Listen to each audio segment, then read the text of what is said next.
एक बार फिर से आप सभी को जय मसीह की। परमेश्वर पिता के नाम में, प्रभु यीशु मसीह के नाम में आप सभी को प्रेम नमस्कार। एक बार फिर से परमेश्वर का धन्यवाद हो कि मैं और मेरा घराना उसके महान चरणों के पास में बैठ करके उसकी स्तुति करने पाए। उसके वचनों से पढ़ा हमने और उसके बाद में हम उसके पवित्र कलाम से कुछ सीखने के लिए जा रहे हैं। मेरे प्रियो, मेरा मन आज भी आनंदित है कि आज हम प्रभु के वचन से सीखेंगे। पर इससे पहले कि मैं कुछ स्टार्ट करूं, मैं आपको बताना चाहता हूं कि भले ही बीते दिनों में हमारे पास में ऐसे वचन आए होंगे जो हमें रियलाइज कराए होंगे कि हम किस परिस्थिति में हैं, कैसी जिंदगी जी रहे हैं, कहाँ पे हैं और क्या गलतियां कर रहे हैं, है ना। परंतु मैं आपको बताना चाहता हूं कि जो आने वाले 2 सेशन है, आज का और कल का, कल मैं इसका मतलब कल मैं हम इसको एंड करेंगे। 4 सेशन होगा और आपके पास मैं अमन चाचा से रिक्वेस्ट करूंगा कि वो यूट्यूब में प्लेलिस्ट जैसे वाला होता है उसमें ऐसे करके बना दे ताकि हम कभी भी इन सेशन को सुन सकें और जिसको भी इसकी जरूरत है वो उसको देख करके जरूर से उससे आशीष पा सके, है ना। मैं आपको बताना चाहता हूं मेरे प्रियो कि आज और कल का सेशन एनकरेजमेंट का है, एनकरेज होने का है कि जो हो गया वो हो गया और परमेश्वर पिता किस प्रकार हम सबको एक और मौका दे रहे हैं कि हम कैसे परमेश्वर पिता के वचन में आगे बढ़ सकें। ये समय होगा कि अब हम पहचाने अपनी गलतियों को और उसके अगेंस्ट में काम करना स्टार्ट कर दें और अपने परमेश्वर पिता के लिए, अपने लिए सबसे पहले कार्य करें और कार्य करते जाएं जब तक वो हमको इस पृथ्वी पर जिंदा रखते हैं। और एक अच्छे दास और एक कामकाजी दास के समान में हम काम करें, जितना हमारा तोड़ा है और उसके अनुसार काम करें और प्रभु से आशीष पाएं। इसीलिए अब जो जो पहले के 2 सेशंस थे वो ऐसा था कि कहीं ना कहीं हमने अपनी गलतियों को देखा, परंतु अब के जो 2 सेशन होंगे उसमें ऐसा होगा कि हम अपनी गलतियों से सीखेंगे और प्रभु से प्रार्थना करें और अपने जीवन को प्रभु के हाथ में सौंपें। और आइए परमेश्वर पिता के वचन से हम स्टार्ट करेंगे। और जैसा कि हमने डिसाइड किया था, बहन एंजल को अवसर होगा कि वो जल्दी से अपना जो उन्होंने वेट लॉस जर्नी रखा है, किया है, उसको वो जल्दी से कुछ शब्दों में वो बताएं अपना समय लेकर के। एंजल को अवसर। आप सबको जय मसीह की। तो जैसा कि कल रुपेश भैया ने मुझे कहा था कि मैं जो मेरी जर्नी है उसे आप लोगों के साथ में शेयर करूं, तो मैं उन बातों को आप लोगों के सामने में रख लूंगी। तो बेसिकली जब पिछले साल लॉकडाउन हुआ था, तो इनिशियल डेज में कुछ आइडिया नहीं था कि कब तक ये लॉकडाउन कंटिन्यू होगा और क्या होगा। तो जब हॉस्टल, आप सब जानते हैं कि हॉस्टल का खाना कैसा होता है, तो जब हॉस्टल से हम वापस आए थे घर में तो यही था कि उस टाइम केसेस भी ज्यादा नहीं थे और एक आध महीने, 1-2 महीने के लिए लॉकडाउन है, फिर रीओपन हो जाएगा सब कुछ, यही सोचते थे हम। तो जब भी मैं हॉस्टल से घर आती थी तो एक बहुत लंबी लिस्ट मेरे पास रेडी रहती थी कि घर जाके टेस्टी टेस्टी खाना खाना है। तो इनिशियल डेज में लॉकडाउन में भी ऐसे कुछ हुआ, तो सब कुकिंग वगैरह जितनी भी वैरायटी थी सब कुछ ट्राई करके जितना हो सका सब खाया वाया जो भी हुआ। फिर उसके बाद जब मतलब जितनी चीजें थी वो मैंने खा तो लिया, लेकिन फिर भी लॉकडाउन चल ही रहा था, मतलब लॉकडाउन तो खत्म नहीं हुआ, बाकी मेरी जो चीजें थी वो सब खत्म हो गई। तो फिर उसके बाद मुझे रियलाइज हुआ कि वेट भी बढ़ चुका है। तो एक दिन फिर मैंने अपना वेट मेजर किया, मैंने सोचा कि वेट मेजर करके देखती हूँ मैं। तो मेरा वेट था 62 kg। तो उस टाइम पे फिर मुझे लगा कि मैं रिड्यूस कर लूँ थोड़ा वेट अपना, और मैं वेट मशीन में देख के मैं ऐसा सोच रही थी कि 55 किलो भी हो जाए तो काफी है मेरे लिए, क्योंकि बहुत ही मुश्किल, जितने भी देखो वीडियोस, मतलब मुश्किल ही होता है ये चीज। फिर उसके बाद मैंने नेट में देखा, पढ़ा उस चीज के बारे में, वेट लॉस, और जो भी यूट्यूब वीडियोस होते हैं, जितना भी अवेलेबल रहता है वो सब मैंने देखा। तो नेट में तो बहुत सारी चीजें अवेलेबल थी, लेकिन मुझे थोड़ा प्रैक्टिकल टाइप का चाहिए था जो कि लॉकडाउन में पॉसिबल हो सके मेरे लिए। और मेनली कि घर में रह के जो भी जितनी चीजें अवेलेबल है उससे ही हो पाए। तो फिर मैंने जो देखा था जितने वीडियोस, तो सारे वीडियोस का जो क्रक्स है, समरी कहना चाहिए, वो यही था कि आप प्रॉपर बैलेंस डाइट लीजिए और जो भी एक्टिविटी है, मतलब 30 मिनट्स की कोई भी फिजिकल एक्टिविटी अपनी लाइफस्टाइल में इंक्लूड करिए, और स्लीप साइकिल है जो उसे इम्प्रूव करना है, और सारी चीजें रेगुलर वे पे ही करनी है। तो और भी कुछ कुछ हैबिट्स थी, तो वो सारी चीजें मैं मतलब वो रूटीन, मतलब मैंने देखा वगैरह, और मैंने सोचा कि ठीक है मैं ट्राई करती हूँ। और एक और चीज थी कि फास्ट फूड अवॉइड करना है। तो जब मैं पढ़ी वो चीज कि फास्ट फूड अवॉइड करना है, तो फिर मैं अपना जो मैंने सोचा था कि रिड्यूस कर लेती हूँ, उसको मैंने एक सेकंड थॉट दे दिया कि ये हो नहीं पाएगा मुझसे, क्योंकि फास्ट फूड के बिना थोड़ा सा मुश्किल है लाइफ। मतलब हॉस्टल से आते थे और बहुत ही ज्यादा मुश्किल है, तो फिर मैंने सोचा कि नहीं हो पाएगा ये चीज मुझसे। फिर मैं सोची कि ठीक है, एक बार ट्राई करके देखती हूँ, यदि नहीं हुआ तो बात अलग है, लेकिन बिना ट्राई किए गिव अप करना नहीं है अच्छा। तो भले मैं फेल हो जाऊँ, लेकिन एटलीस्ट मैं एक ट्राई जरूर करूंगी। फिर मैंने जो भी मैंने देखा था उसको मैंने अपनी इंक्लूड किया, वैसे ही नॉर्मल घर का ही खाना, प्रॉपर खाना, और जो भी एक्टिविटीज है तो कुछ भी एक्टिविटीज, वॉकिंग वगैरह जितना भी है।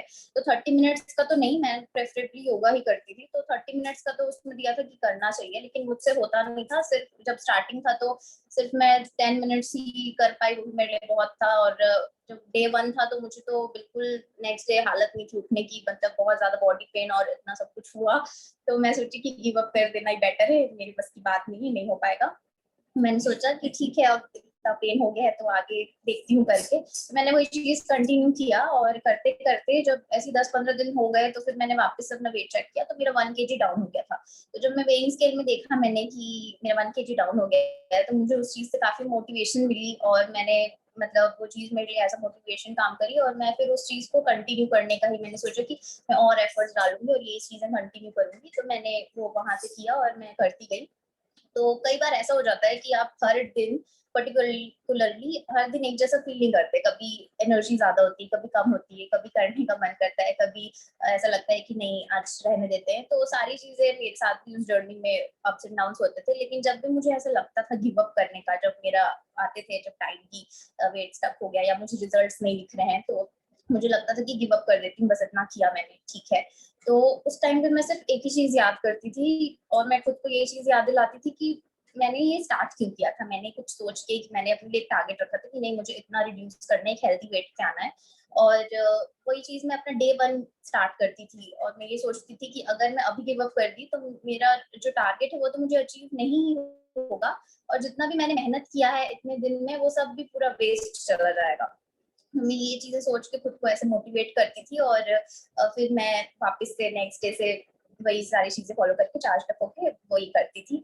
और कई बार मैंने इस जर्नी में बहुत चीजें मेरे अंदर डेवलप भी हुई, जैसे कि पेशेंस। पेशेंस तो मेरे अंदर बहुत ही कम, मतलब मुझे बस इंस्टेंट रिजल्ट्स चाहिए, कुछ भी हो इंस्टेंट रिएक्शंस, हर चीज मतलब बस है तो आज जल्दी हो जाए, नहीं है तो भी हो जाए, मतलब जल्दी ही हो, जो भी रिजल्ट है सब जल्दी मिले। तो इस जर्नी में पेशेंस मेरे अंदर बहुत डेवलप हो गया, क्योंकि एक ही दिन में रिजल्ट्स तो मिलते नहीं। और ये है कि इसमें आपका कोई कंट्रोल नहीं रहता, मतलब सिर्फ आप इनपुट डाल सकते हैं, अपनी तरफ से कोशिश कर सकते हैं, बाद में आपको जो भी रिजल्ट्स आपकी बॉडी देगी मतलब अपने टाइम पे ही रिजल्ट्स शो होते हैं। तो पेशेंस इसलिए मेरे अंदर बहुत डेवलप हो गया इस पर्टिकुलर चीज से, कि मैं एफर्ट्स डाल रही हूँ तो रिजल्ट्स मिलेंगे एक दिन, मतलब जितना मैंने किया है तो मेरे को पे ऑफ मतलब होगा वो। तो मतलब पेशेंस मेरे अंदर डेवलप हो गया। फिर डेडिकेशन, मतलब जिस मतलब जो मैंने सोच के स्टार्ट किया था तो मैं उसी डेडिकेशन से आगे बढ़ रही थी। और ये हो जाता है कि कई बार मतलब बेसिकली जब मैं बात करूँ फास्ट फूड की, तो ये होता है कि मतलब मैं सोचती थी कि नहीं वो चीज मैं नहीं छोड़ सकती, लेकिन जब मैं करना स्टार्ट करी तो मुझे ये चीज रियलाइज हुई कि यदि मैं खुद में इतना ज्यादा डेडिकेटेड रहूं और अपने से लॉयल रहूं, मतलब कोई और इंसान मुझे ये बोलने नहीं आएगा कि अच्छा मैंने या अपने आप को मतलब जैसे चीट मील किया या जो भी किया, तो वो चीज मुझे ही पता है। तो एक होता है डिसिप्लिन, मतलब एक डिसिप्लिन स्ट्रिक्टली वे पे कि मुझे खुद के साथ ऑनेस्ट रहना है, और ऑनेस्टली जो भी कर रही हूँ मैं वो मुझे करना है, ताकि जो मेरा गोल है वो मुझे अचीव हो। तो डेडिकेशन के इस लेवल पे मुझे काफी मतलब ये मोटिवेट करती रही कि इस जर्नी पे ये भी डेवलप हुआ। और साथ ही साथ जब मैं बात करूँ कि फास्ट, कई बार हमको ऐसा लगता है कि हम ये सारी चीजें, कुछ चीजें हैं कि हम नहीं छोड़ सकते या मुश्किल होगा बहुत। तो फास्ट फूड के साथ भी मेरा यही था, तो बहुत मुश्किल से लगता था कि नहीं हो पाएगा, लेकिन फिर धीरे धीरे हुआ। तो कई बार जैसे हो मेरे साथ ये भी हुआ कि मैं अपने घर में वो चीजें लाती नहीं थी कि मन ही नहीं करेगा, होगा ही नहीं तो मन कहाँ से करेगा खाने का। तो लेकिन कई बार होता था कि कोई गेस्ट आ गया या कोई है, तो मुझे चॉकलेट्स बहुत पसंद थे, तो वो मुझे चॉकलेट्स ला के दे दिए, चॉकलेट वो सिल्क वगैरह और डार्क चॉकलेट। तो जब मुझे मिलता था तो वो मेरे लिए एक टेस्ट पीरियड रहता था कि वो मिल गया, उसको एक मन करता था कि एक क्यूब खा लेती हूँ क्या होता, और फिर दूसरा मन करता था कि एक खाऊंगी तो पूरा आधा खाने का मन करेगा। तो उसमें सेल्फ कंट्रोल जो मेरा, वो मुझे रियलाइज हुआ कि मुझे भले स्टार्ट करने के पहले ये लगता था कि नहीं हो पाएगा मुझसे, लेकिन जब मैं वो जर्नी करने लगी, जब मुझे रिजल्ट्स दिखने लगे, तो मैं और भी उन चीजों को अवॉइड किया मैंने, और अपने साथ में ऑनेस्ट रह के सारी चीजें किया मैंने, और यही सब करते करते जो भी मेरा हेल्दी, जो मेरा डिजायर्ड गोल था वो मुझे अचीव हुआ। और ये तो खैर वेट लॉस की बात थी। अब वेट लॉस करने के बाद वेट मेंटेनेंस भी उतना ही टफ है जितना वेट लॉस होता है। कि वेट लॉस हो गया, वापस से मैं वेट जो पहले जो करती थी वही सब खाने लगूं, या जो भी था उन चीजों का ध्यान ना रख के वापस से वही पुराने लाइफस्टाइल में चली जाऊं, तो डबल गेन हो जाएगा। तो वेट मेंटेनेंस भी एक बहुत बड़ा चैलेंजिंग एक है। तो वही मैं जो अभी करती हूँ, तो मुझे ये है कि अभी भी मैं रूटीन अपना ऐसे रखती हूँ, उतनी स्ट्रिक्टली नहीं, लेकिन हाँ उन चीजों का ध्यान रख के मैं करती हूँ। बस, थैंक यू।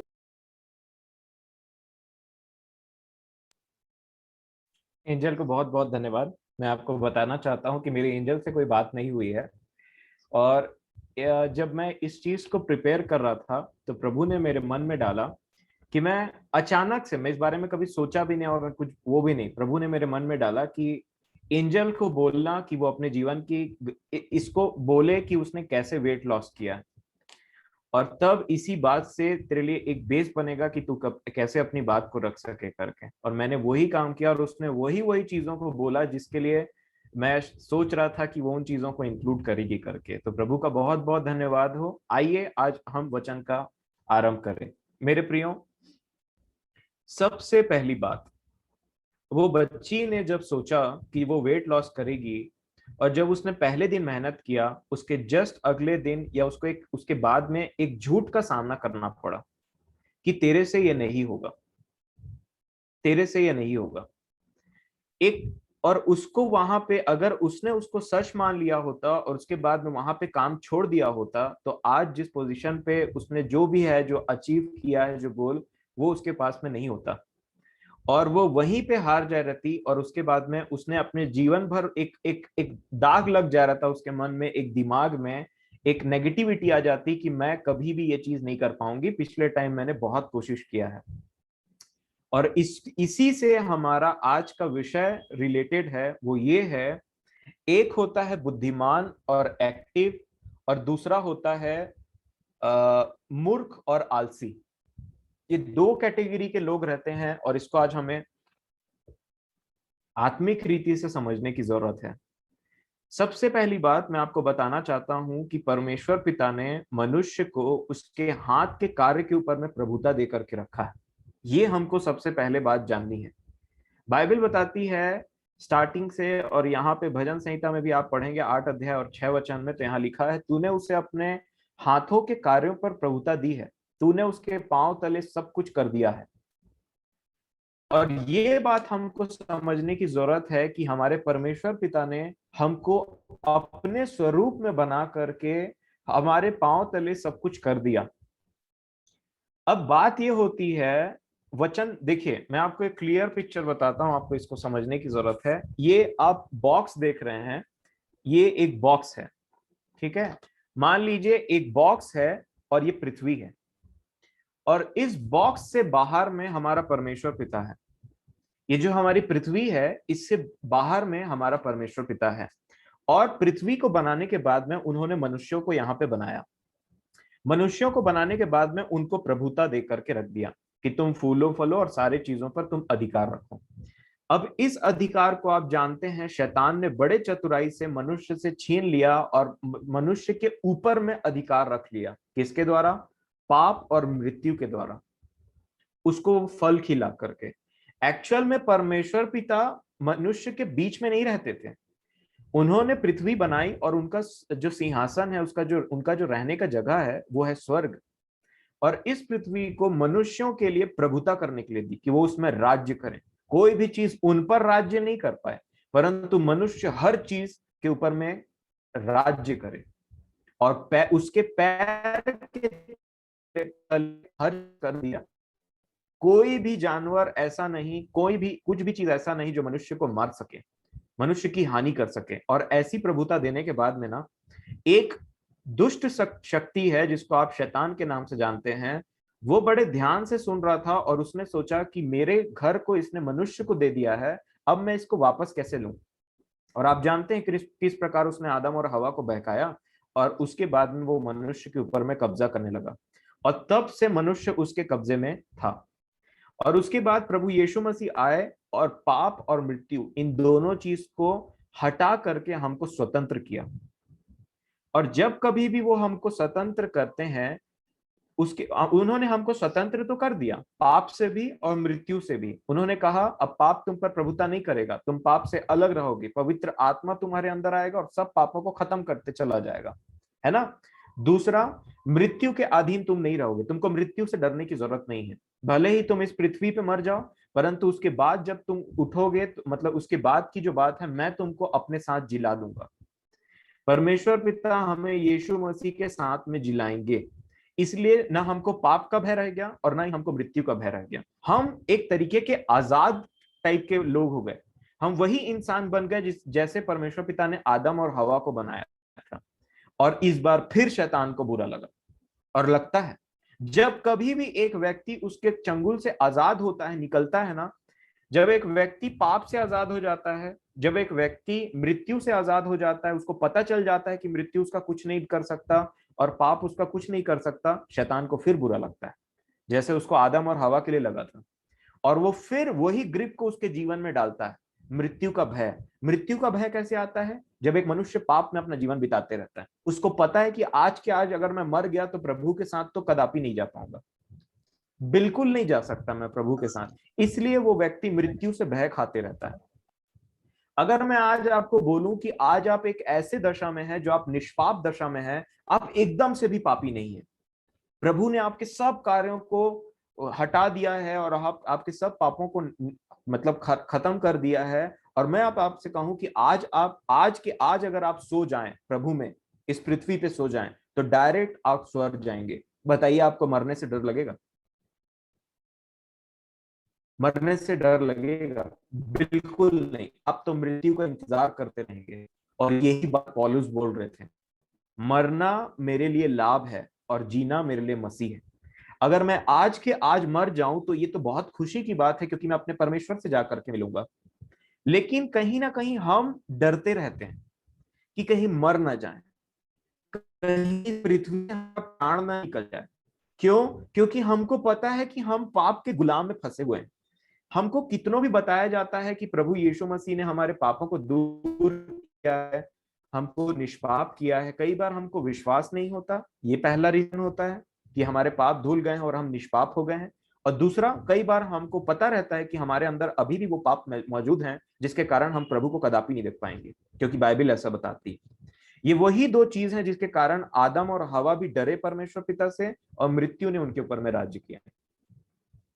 अब फिर से प्रभु अपने पवित्र आत्मा के द्वारा उन लोगों को जो बार बार दासत्व में फंसते हैं, बार बार निकाले जाते हैं। क्योंकि इजरायलियों के साथ में क्या हो रहा था, यहूदी लोगों के साथ में, वो बार बार कुछ गलत करते थे और बार बार कई राजा आते थे और उनको पकड़ करके अपने बंधुआई में ले जाते थे। आज भी यही होता है। जब कभी भी हम पाप करते हैं और उसमें बने रहते हैं और पश्चाताप करने के लिए रेडी नहीं रहते हैं ना, तब तब इस पृथ्वी के वो आदतें, वो पाप हम पर प्रभुता करने लगती हैं। और तब तब फिर हम परमेश्वर कि प्रभु हम इन पापों के अधीन हैं, कृपया हमको छुड़ाइए, कृपया हम पर रहम करिए। तो परमेश्वर पिता जो अति दयालु हैं, अति अनुग्रहकारी हैं, विलंब से क्रोध करने वाले हैं, ये देखते हैं कि ये व्यक्ति का अकल ठिकाने आ गया है कि गुलाम में जीना क्या होता है और एक फ्रीडम लाइफ को जीना क्या होता है, दासत्व की जिंदगी क्या होती है और एक फ्री छुड़ाया हुआ व्यक्ति का जिंदगी क्या होता है। तब परमेश्वर पिता उसकी निचली दशा को देखते हैं कि वो कैसे अब झुकने के लिए तैयार है, जो गलतियां उसने की है उसको मानने के लिए तैयार है। और तब परमेश्वर पिता अपने अनुग्रह को भेजते हैं और हमको वहां से छुड़ाते हैं, हम फिर से आजाद हो जाते हैं। और फिर से आजाद होने के बाद में हम अगर उन चीजों का ध्यान नहीं रखें तो फिर उसमें फंस जाते हैं। और यही सीरीज चलते रहता है और चलते रहता है और चलते रहता है, और कभी हम ये विश्वास नहीं कर पाते कि हम प्रभु यीशु मसीह के पास में जा पाएंगे या कभी हम परमेश्वर के साथ में अपनी जिंदगी बिता पाएंगे। और इस सीरीज से छुटकारा पाने के लिए और हमेशा आपको अपने में दृढ़ बनाने के लिए, आपके विश्वास को बढ़ाने के लिए और ये बोलने के लिए, चाहे जो भी हो, जो भी बात हो, मैं पापों से लड़ूंगा और कभी इनके अधीन नहीं होगा, और ना तो मैं इनके अधीन होगा और ना ही मुझे कोई भय होगा, क्योंकि सिद्ध प्रेम में भय नहीं होता, बाइबिल ऐसा बताती है। वो सिद्ध प्रेम अभी तक डेवलप नहीं हो पाया है शायद, जिसके चलते हमको ये विश्वास नहीं है कि हम अपने परमेश्वर के पास में जाएंगे, और या तो फिर हमारा पाप में जीवन कंटिन्यू बना रहता है और उसमें हम आलसी हो गए। बार बार हम सुनते तो हैं उन पापों के बारे में, परंतु चुपचाप से बैठे रहते हैं और सोचते हैं कि ये हमसे नहीं हो पाएगा, कौन इससे हमको छुड़ाएगा। और कई बार हम अपने में हार मान लेते हैं कि मैं तो इतना झूठ बोलती हूँ या बोलता हूँ कि मेरे से तो बिना झूठ के रहे पॉसिबल ही नहीं है जिंदगी, तो इतना ये पाप में हूँ, उतना पाप में। आप कभी सोच ही नहीं पाते हैं कि आप उससे निकल भी सकते हैं, परंतु परमेश्वर पिता का वचन कहता है तुम्हारे हर पापों, चाहे तुम्हारे पाप कैसे भी हों, कोई से भी कलर के हों, है ना, कितने भी गहरे हों, उन सब से छुड़ाने के लिए मेरा लहू काफी है। एक बार लहू की छाप तो लग गई, परंतु दोबारा उस चीज को करने के लिए मन ही। अब आइए देखें कि दो तरीके के व्यक्ति यहाँ क्या होता है हमारे मनुष्य मानुषिक जीवन में, होता क्या है। मैंने प्रभु की दया से एक चीज तैयार किया है। सबसे पहले आती है एक परिस्थिति, सिचुएशन। हमारे जीवन में सबसे पहली चीज जो आती है वो है परिस्थिति, सिचुएशन। एक सिचुएशन अराइज होता है, एक परिस्थिति हमारे जीवन में आती है, और उसको उसमें ध्यान करने के बाद में हमको पता चलता है कि हमको किस चीज की जरूरत है। फॉर एग्जाम्पल, अगर रात में 2 बजे लाइट गोल हो जाए, तब आपको लगेगा कि आप लाइट खोजेंगे, अगर आप जग रहे हैं तो उतना टाइम तक, ठीक है, या रात में 9 या 10 बजे लाइट गोल हो जाए, तो आप खोजेंगे कि आपका टॉर्च कहाँ है, आपकी इमरजेंसी लाइट कहाँ है, या इन्वर्टर कहीं नहीं चल रहा, ठीक है।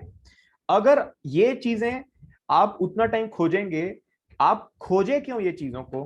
क्योंकि आपको उसकी जरूरत महसूस हुई, आपको महसूस हुआ कि सिचुएशन आया है मेरे जीवन में ऐसा। तो लाइट गोल क्या है? सिचुएशन है। और आपने खोजा क्या? आपकी जरूरत क्या है? अब टॉर्च, लाइट, इन्वर्टर, है ना, ये है आपकी जरूरत। अब तीसरी बात जो आपके साथ में होगी, अगर वो टॉर्च आपको उतना टाइम नहीं मिले, अगर इन्वर्टर उतना टाइम नहीं मिले, और नहीं है ही नहीं, या आपने चार्ज नहीं किया है इमरजेंसी लाइट को, तब आपको कुछ रियलाइज होगा, आपको समझ में आएगा क्या, अरे मेरे को ना टॉर्च को चार्ज कर लेना था, अरे मेरे को इन्वर्टर को चार्ज कर लेना था, इन्वर्टर लगवा लेना था, या तो फिर मेरे को इमरजेंसी लाइट को चार्ज कर लेना था, है ना। तो आप देख रहे हैं यहाँ पे एक सिचुएशन अराइज होता है, एक परिस्थिति आती है हमारे जीवन में, उसके बाद हमको जरूरत महसूस होती है जो हमारे पास में नहीं है, और उसके बाद में हमको रियलाइजेशन होता है, हम उसको मानते हैं कि हमारे जीवन में इसकी कमी है करके। और रियलाइजेशन कई बार कैसे होता है मैं आपको बता रहा हूं। कई बार आपको ऐसा लगेगा, ऐसी भी बात होंगी, अरे उसने बोला था कि ये चीज अपने पास में रखो, तुमको जरूरत पड़ सकती है। कई बार हमारी जो माँ होती है या हमारे फादर होते हैं, पिता होते हैं, कई बार हमको किसी चीज के बारे में बार बार कुछ कुछ बोलते रहते हैं, है ना, अपने साथ में ये रख लेना, ये रख लेना करके। मान लीजिए आपकी मम्मी आपको कुछ बोल रही है बार बार अपने साथ में ये रख लेना, ये रख लेना करके, और आपने वो चीज को नहीं रखा और गलती से उसी चीज की जरूरत पड़ गई। तो सिचुएशन आया, आपको जरूरत महसूस हुई, और आपको रियलाइज हुआ कि मेरे को जरूरत तो है परंतु वो चीज मेरे पास में है नहीं। अब ये रियलाइजेशन हो सकता है आपको पहले कई बार हुआ हो, कई बार आपको आदमी बोल रहा है कि भाई इमरजेंसी लाइट रख लिया कर, जैसे मेरी मम्मी मेरे को हमेशा बोलती, बाबू अपने साथ में हमेशा इमरजेंसी लाइट रख लिया कर। मेरे को जब भी लाइट गोल होता है तो कई बार ऐसा होता है कि मेरे को कैंडल या इमरजेंसी लाइट की जरूरत पड़ती है, तब मेरे को मेरी माँ की कही हुई बात याद आती है कि उन्होंने कहा कई बार कि अपने साथ में इमरजेंसी लाइट को रख लिया कर। तब मैं सोचता हूँ काश मैं अपनी माँ की बात सुन लिया होता, और मेरी जो आज की जरूरत है उसके अनुसार मैंने कार्य किया होता, तो आज मेरे को ये रिग्रेट फील नहीं होता, ये दुखी मन मेरे अंदर में नहीं होता, है ना। और यही होता है रियलाइजेशन। अब रियलाइजेशन डिपेंड करता है कि वो चीज आपके लिए कितना इंपॉर्टेंट है। कई बार इमरजेंसी लाइट उतना इंपॉर्टेंट नहीं होता, आप बोलते हैं कि इसके बिना भी मेरा काम चल जाएगा, है ना। कई बार कोई चीज इतनी इंपॉर्टेंट होती है कि उसके बिना आपका काम नहीं चलता है। तीसरी बात यह है, आपके पास में कितना समय रह गया है कि वो गलती को आप दोबारा ना करें, है ना। बार बार वो सिचुएशन आता है, बार बार आपको लगता है मेरे को बात मान लेना था, मेरे को बात मान लेना था, और आप हानि उठाते रहते हैं। कई बार ऐसा होता है, मेरे को बात मान लेना था, पर नहीं मानते हैं। और उसके बाद जब आप उस चीज की हानि उठाते हैं, तब आपके सामने एक प्रश्न आ जाता है कि और कितनी बार, या तो फिर अगर मैं अगली बार इस चीज को नहीं माना तो क्या होगा। ये तो रही एक संसार की बात जिसमें आपको मैंने लाइट का जरूरत बताया। अगर मैं बताऊं कि सिचुएशन है पाप, जरूरत है पाप से मुक्ति, और रियलाइजेशन में जो कॉन्सिक्वेंस हो सकता है वो ये है कि अपने परमेश्वर से सदा काल के लिए आप अलग हो सकते हैं। मैं फिर से इसको समझा देता हूं। मान लीजिए आपके सामने में सिचुएशन आया, और आपने उस सिचुएशन में आपका कोई भी पाप जिससे आप जूझ रहे हैं, है ना, वो आपको पता चला कि मैं इस तरीके का पाप करता हूं या करती हूं। आपको पता चल गया, सिचुएशन आ गया उस तरीके का कि आपने पाप कर दिया, झूठ बोल डाला आपने वो जगह में। अब आपको जरूरत महसूस हुई, आपने सोचा मैंने झूठ तो बोल दिया, परंतु मुझे सच बोलना चाहिए था। आपको पता है कि झूठ नहीं बोलना है, पर आपने बोल डाला वहां पे। अब आपको यह भी पता है कि मेरे को सच बोलना चाहिए था। ये तो जरूरत की बात हो गई। अब रियलाइजेशन क्या है? रियलाइजेशन ये है कि आपको कितने लोगों ने कहा था कि झूठ नहीं बोलना, आपको उनकी बात याद आएगी, है ना। आपको उनकी बात याद आएगी कि झूठ नहीं बोलना करके, क्योंकि बहुत सारी बात ऐसी हैं। देखिए, चेलों को भी यीशु मसीह की बात, यीशु मसीह मतलब जो वहां पे जो लोग जा रहे थे, उन्होंने यीशु को पहचाना नहीं था एक्चुअल में। जब वो पुनरुत्थान के बाद वापस आके उनके साथ चल रहे थे, उन्होंने पहचाना नहीं था। परंतु जैसे ही यीशु मसीह ने कुछ बोला ना, उनको समझ में आ गया ये तो यीशु मसीह, उनकी बोली पहचान करके, ये तो ऐसी बात बोलते हैं करके, है ना। और जैसे ही पतरस को जैसे ही मतलब पतरस 3 बार इनकार कर चुके, और यीशु मसीह ने वो बात को पहले ही बोल चुका था। तो जैसे ही पतरस उस चीज को इनकार कर चुके, और जैसे ही मुर्गे ने 3 बार बांग लगाई, तो पतरस को क्या समझ में आ गया? पतरस को यहाँ पे ये बात समझ में आ गई कि मेरे प्रभु ने कहा था, और वो रोने लगे। क्यों? क्योंकि वो सिचुएशन में थे, उनको जरूरत महसूस हुई, अब वो रियलाइज कर रहे हैं, उन्होंने वो काम कर दिया, और वो उनको यीशु मसीह की वो बात याद आई, इसीलिए तो वो फूट फूट कर रोने लगे। तो मैं आपको बताता हूं, इसको कॉम्प्लिकेट नहीं बनाते हैं, सिंपल सी बात है। आपके पास सिचुएशन आया कि झूठ नहीं बोलने का, आपने झूठ बोल दिया। अब आपको जरूरत महसूस हुई कि झूठ नहीं बोलना चाहिए। प्रचार भी सुने आपने बहुत बार कि झूठ बोलना पाप है, ये वो, या और भी जो भी आपके पाप हैं। मैं तो झूठ का सिर्फ एग्जाम्पल ले रहा हूं।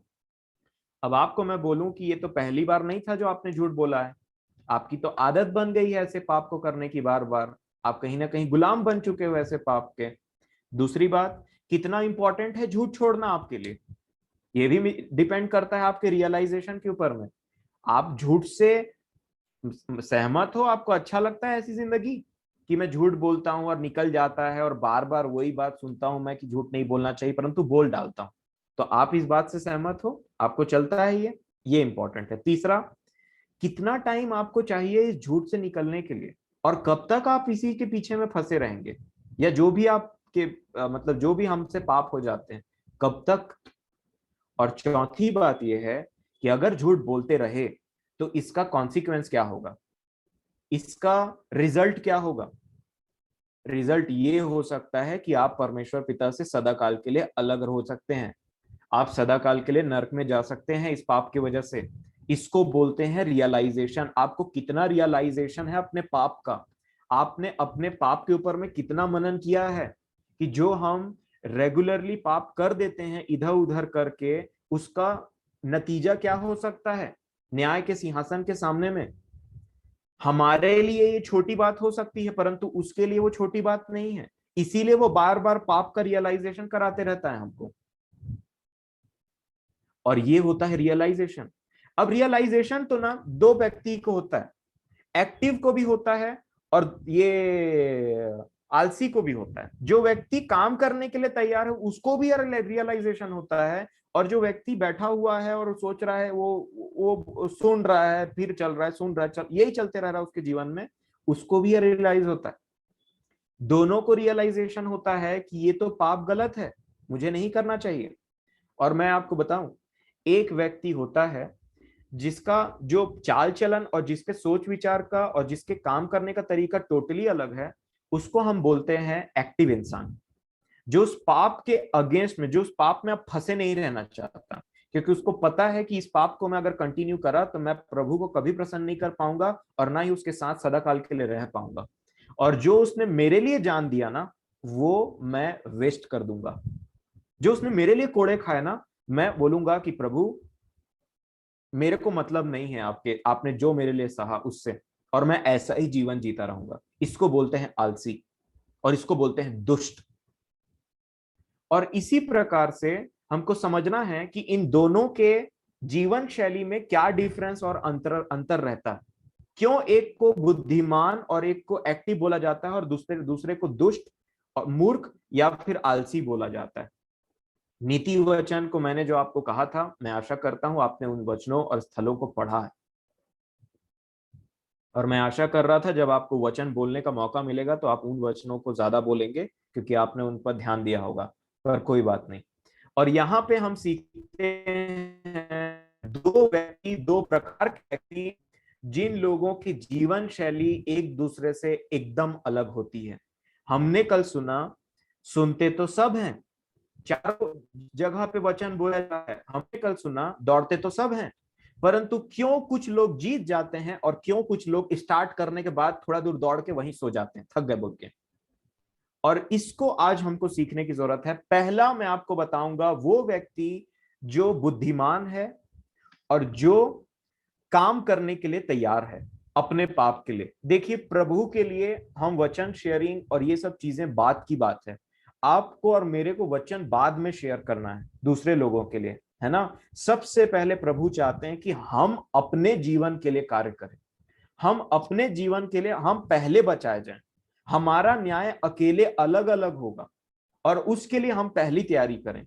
उसके बाद ऑटोमेटिकली प्रभु को आपको जहां रखना है ना, आपको आपकी सेवकाई जहां लेनी है ना प्रभु को, वहां वो ऑटोमेटिकली आपको रख देंगे। कई बार थोड़ा सा हम हड़बड़ी कर देते हैं और अपने मन से हम सेवकाई स्टार्ट कर देते हैं, और उसके बाद में ऐसा होता है कि हम खुद मैच्योर नहीं रहते हैं और थोड़ी देर बाद जा करके ना जिन लोगों को हम सिखाते रहते हैं उनको भी गड्ढे में गिरा देते हैं। क्योंकि बाइबल हमको ऐसा बताती है, यीशु मसीह बोलते हैं कि अंधा अंधे को मार्ग नहीं दिखा सकता, ऐसे करने से दोनों गड्ढे में गिर जाएंगे। इसीलिए पहले हमको, इसीलिए कई बार देखिए आपको ऐसा भी मिलेगा, पौलुस बोलते हैं कि किसी नए मसीही को ना तुम ये काम मत सौंपना। आपने पढ़ा होगा कलीसिया की पुस्तक में, जो व्यक्ति पुराना है उसको ये बात सौंपना। क्यों? क्योंकि वो पुराना है, उसने प्रैक्टिस किया है, उसने सब चीजों को देखा है, वो अभी मैच्योर्ड क्रिश्चियन बन चुका है। अब नया व्यक्ति है, मान लीजिए आज कई बार ऐसा होता है कि जैसे एक बच्चा है, ठीक है, एक छोटा सा बच्चा है, कई बार आप देखते होंगे कि वो वचन का प्रचार करता है। कई बार हम देखते हैं कि आप देखने होंगे फॉरेन में या इंडिया में कई छोटे बच्चों को प्रचार करने के लिए दे दिया जाता है। अब वो भी छोटे उम्र में है, 4 5 6 साल 10 साल के बच्चे वो प्रचार करना स्टार्ट कर देते हैं। पर आप मेरे को बताइए, क्या उनकी समझ उस तरीके से बढ़ी हुई है जिसको वो आगे के जीवन के बारे में सही सही बता सके? सुनने में तो सबको अच्छा लगता है, ताली भी बज जाती, स्माइल भी हो जाता है, परंतु वो बच्चा भी उस चीज के लिए रेडी नहीं है। और अगर उसने इसको कंटिन्यू किया तो जिसको वो प्रचार करेगा आगे चल के, हो सकता है उनको वो बिगाड़ दे। इसीलिए जो मैच्योर्ड क्रिश्चियंस है, जिन्होंने ये सब बातों को अपने जीवन में सहा है, देखा है, काम किया है उसके लिए और उन चीजों के ऊपर में जय पाया है, उनको प्रभु कई बार इस जगह को देते हैं कि वो इस बातों को प्रचार करें। और इसीलिए मेरे प्रियो, मैं आज आपको ये बताना चाहूंगा कि उन दो व्यक्तियों में से पहला एक व्यक्ति है जो बुद्धिमान है और जो काम करने के लिए रेडी है, एक्टिव बोला जाता है इसको। और ये इसके कार्य करने का तरीका क्या होता है पता है? अब ध्यान से सुनिएगा। जब इस व्यक्ति को पता चल गया कि इसने झूठ बोला, मान लीजिए इसको पता चल गया कि इसने झूठ बोला या इसने गाली दिया या इसने निंदा की, इसने किसी के बारे में कुछ बुरी बातें यहाँ की वहां की जो उसको नहीं करना चाहिए था, है ना, उसको वो बात समझ में आ गई। अब उसको जरूरत महसूस हुआ कि मेरे को ऐसा नहीं करना था। मान लीजिए एक व्यक्ति ने झूठ बोला, अब झूठ बोलने के बाद उसको जरूरत महसूस हुआ कि नहीं, मुझे ना अब मजा नहीं आ रहा है, ये झूठ नहीं बोलना चाहिए था मेरे को, ये उसकी जरूरत है। और जब उसको ये जरूरत महसूस हुआ, उसके बाद उसने रियलाइज किया कि नहीं, अगर मैं झूठ बोलता रहूंगा ना तो प्रभु से मैं सदा काल के लिए अलग हो सकता हूं। क्योंकि मेरा परमेश्वर ऐसा नहीं है कि जो पाप को और अपवित्रता के जीवन को पसंद करे। अब इस व्यक्ति ने इस चीज को रियलाइज किया है। करने के बाद में देखिए ये काम करना कैसे स्टार्ट करता है। ध्यान से सुनिएगा, क्योंकि आपको और मुझे भी ऐसे ही जीवन में आगे बढ़ना है। मैं समझता हूं कि मेरी आवाज आपको आ रही है। इधर थोड़ा सा प्रॉब्लम हो गया नेटवर्क का, प्रभु सब चीज अपने हाथ में ले। जी धन्यवाद, प्रभु की दया से सब ठीक है। अब ये व्यक्ति के स्टेप्स पे ध्यान दीजिएगा। जैसे इस व्यक्ति को पता चलता है, इसने प्रचार सुना या बाइबिल पढ़ी या उसने देखा कि कुछ ऐसा लिखा है, यीशु मसीह यहाँ पे ऐसी बात कर रहे हैं जो मेरे अंदर में बसा हुआ है, ये पाप तो मेरे अंदर है, मैं तो ऐसा करता हूं। अब इस व्यक्ति ने, उसको रियलाइज हुआ, अब वो ना दुखी हो गया बेचारा।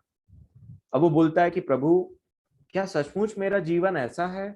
और प्रभु बोलते हैं कि हाँ, परंतु आगे को ऐसा जीवन नहीं रहेगा, इस बात की भी गारंटी है, परंतु आपको कुछ करना पड़ेगा।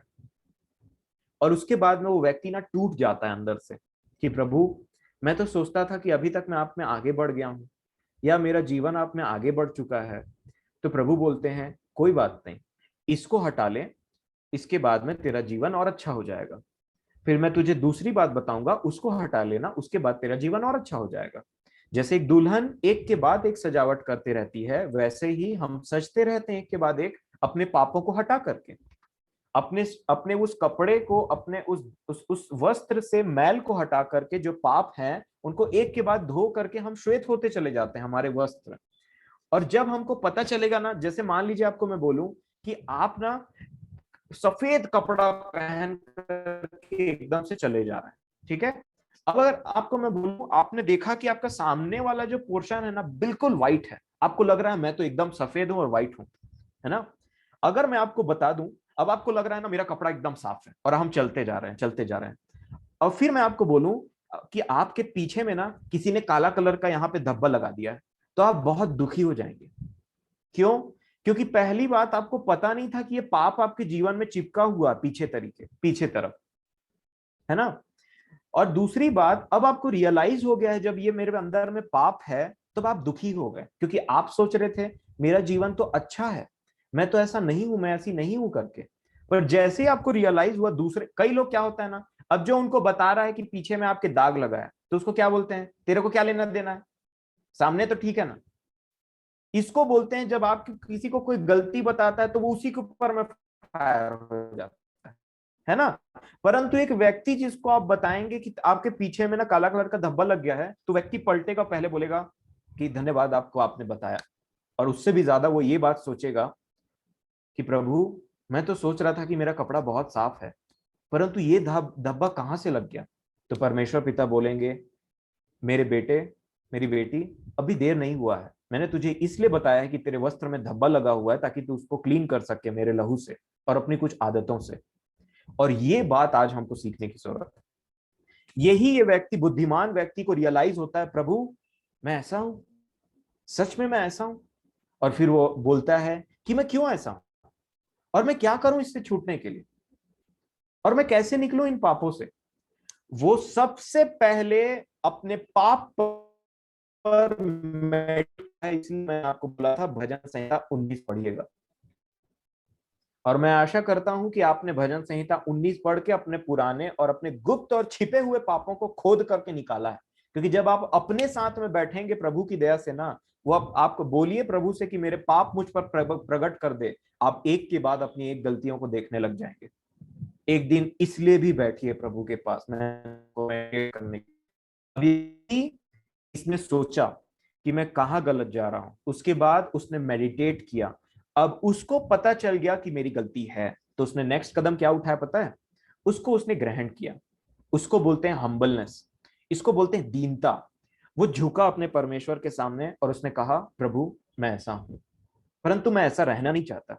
मैं नहीं चाहता कि मैं आपसे दूर हो जाऊं, मैं नहीं चाहता कि मेरी ये अपवित्रता आपको, जो सर्व बहुत ज्यादा पवित्र है, जो महापवित्र है, उनसे मैं अलग हो जाऊं। क्योंकि आपको ये बर्दाश्त नहीं है। आप एक अच्छे व्यक्ति हैं, इसलिए आपको ऐसा रियलाइजेशन हो रहा है। और उसके बाद में वो व्यक्ति क्या करता है पता है? प्रार्थना करता है। बाइबल नहीं, प्रार्थना करता है। प्रार्थना करता है, और प्रार्थना करने के बाद में सबसे पहले वो माफी मांगता है।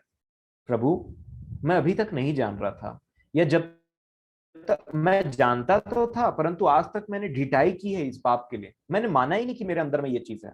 और जब एक व्यक्ति का घुटना झुक जाता है ना, तब परमेश्वर पिता का अनुग्रह आसमान फाड़ करके नीचे आ जाता है। क्योंकि इसकी जो दीनता के साथ में की हुई प्रार्थना है ना, इस पूरे दुनिया को चीरते हुए परमेश्वर के पास में चले जाती है। जब ये व्यक्ति घुटना टेकने के लिए रेडी होता है ना, आप नबूकनेस्सर की जिंदगी में देखिए, जब तक वो ऐसे था कि नहीं मैंने ये किया, मैंने वो किया है, बन गया जानवर। जिस दिन उसको ये समझ में आ गया कि नहीं, सर्वशक्तिमान महान है, वो उसकी महिमा करने लगा, उस दिन उसकी बुद्धि वापस आ गई। एक व्यक्ति जब अपने घुटने टेक करके प्रार्थना करता है, उसकी प्रार्थना इस पूरे पृथ्वी को जिसमें शैतान का राज्य है उसको चीरते हुए परमेश्वर के स्वर्ग में पहुंच जाती है। और परमेश्वर पिता बोलते हैं, मेरे बेटे, मेरी बेटी, अब तू अपने आपे में आ गया है। और उसका अनुग्रह भी इस पूरे संसार को चीरते हुए आपके पास में पहुंच जाता है, और उस चीज को कोई नहीं रोक सकता। याद रखिएगा, इसमें सिर्फ और सिर्फ चाहिए कि हमें अपने आप को दीन करना है, झुकना है।